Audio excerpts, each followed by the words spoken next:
Ndị be anyị ekene m unu. Ihe m chọrọ ịkọwa maka ya bụ maka onye ọbụla amoosu na-enye nsogbu. Onye ọbụla amoosu na-enye nsogbu n'ezinụlọ ya maọbụ na amoosu na-enye ya nsogbu. Nwanne m, o nwere ihe m ga-agwa unu kịta unu ga-eme wee chụọ ike amoosu ụkwụ akpa ala n'ezinụlọ gị. Unu ma na amoosu ajọka. Amoosu nwere ike ime mmadụ onye ahụ lecha onwe ya anya ọ dịka ụwa ọ bịara enweghị uru ọ baara ya, maka na mbọ niile ọ na-agba na ndị amoosu anaghị ekwe ka mbọ ahụ ka ahụ ya anya. Amoosu na-eme mmadụ onwe ndị ọ na-abịa na-eme ha zọọ ịbụọ n'iru hazie nọ n'azụ. Mgbe ha na-eche na ha ebiligo ọdịda ha abịa. Amoosu na-eme ezinụlọ oge ụfọdụ bịa ọrịa, onye nke arịapụ onye nke arịawa, onye nke arịapụ ibi ya arịaba. Ego akpatara na ezinụlọ ọ gaghị ekwe ka ọ bụ uru. Ikikere amoosu dị ya. Ọ bụrụ na ị ma na ikikere amoosu na-enye gị nsogbu n'ezinụlọ, nwanne m, gaa wetara m ịshakịrịsha, ya bụ Eden fruit. Gaa wetara m ịshakịrịsha, ihe a dị n'iru akwụkwọ m kịta. Ọ bụrụ na ị wetara m ịshakịrịsha, jekwa je chọwara m ihe ọzọ bụ uni ọkụ, ya bụ hot charcoal, nke ọkụ dị na ya. Iweta charcoal ahụ nke kere ọkụ ọfụma ọfụma, iwunye ya n'ihe. Ụta a na-esi etinye essence, iwunye ya n'ihe. Iwunye, ọ bụ na ị nwere dịka essence pot, iwunye ya na ya. Ma ị nwere ya, kuru ya etinye n'efere ọbụla.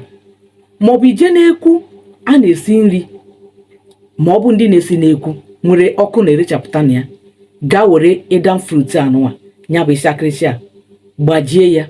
Ịgbajie ya, kwuo okwu n'ime ya, wee kpọkuo Chukwu, gwa Chukwu ihe niile ị chọrọ na ihe na-enye gị nsogbu. Ọ bụ na itinyecha, gwa Chukwu ihe ị chọrọ n'elu ndị amoosu ahụ, otu ị chọrọ ka o si wee dị ha. Ikwucha ya, gaa were ya tinye n'ọkụ ahụ. Ọ bụrụ ọkụ nke eji esi nri, tinye n'ime ọkụ ahụ. Ị ga-ahụ ka ọ ga-esi wee koo, gaa zuo akụkụ ebe ahụ niile. Ikpukpu ya ga na-apụta ọfụma ọfụma, ga na-agazu ebe niile. Amoosu ọbụla nwara anwa perceive odi ọdọ, ị mahụkwata ya n'akụkụ be gị. Ma nke ọbụla gbalịkwara m jisi ike bịa, isi ya na-atọ n'ụlọ gị ahụ, ọ gaghị ala njem ahụ.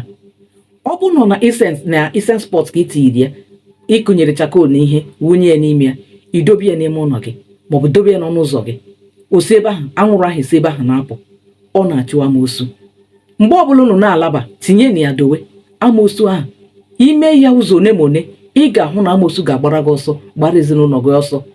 Ma ọzọkwa unu ga-ejikwa wee yuzo this Eden fruit bụ ịgbaji nata ya, bịa n'isi ihe ndina gị, isi bed gị, gaa were ya tinye n'isi bed gị, tụkwasị ya pilo gị, wee dinara onwe gị rahụba ụra. Ọ bụ na amoosu na-abịa na-enye gị nsogbu ma na nrọ, ma ọ na-akakasa gị ahụ, ma ọ na-eme gị ihe dịgasị iche iche, ị na-arọ nrọ ọjọọ, itinyere ya n'ihe ahụ n'elu isi gị, kpee ekpere dina, nwanne m, ị ga-arahụ ụra gị nke ọma. Ị ga-ahụkwa ihe dị otu ahụ ọzọ. Ihe ọzọkwa ị ga-emekwa bụ, ọ bụ na o nwego ka o si na-etinye gị ma nsogbu maọbụ ọrịa n'ahụ, ị maa na ya bụ amoosu na-enye gị nsogbu. Ọ bụ na ị na-asa ahụ, were Eden fruit anụnwa gbajinata ya. Ịgbajite ya nwa obere, tụnye n'ime mmiri ahụ iji asa ahụ. I were ya na-asa ahụ, ka ị na-asakwa ahụ, ka ị na-aga ọfọ na-ekpe ekpere.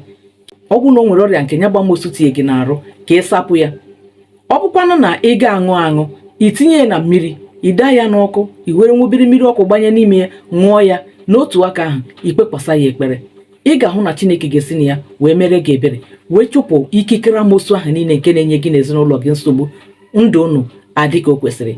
Ekelekwa m unu. Biko unu tụsakwanụ m ozi ya nke ọma, ma tinyekwanụ m aka na akara nsonye mana subscription, ka anyị were ya wee nwee ike na-eme ka ya bụ ozi wee na-aga nke ọma. Maka ị na-eme nke a, ka Chukwu na-agọzi unu. Ekelekwa m unu. Ka emesịa nụ.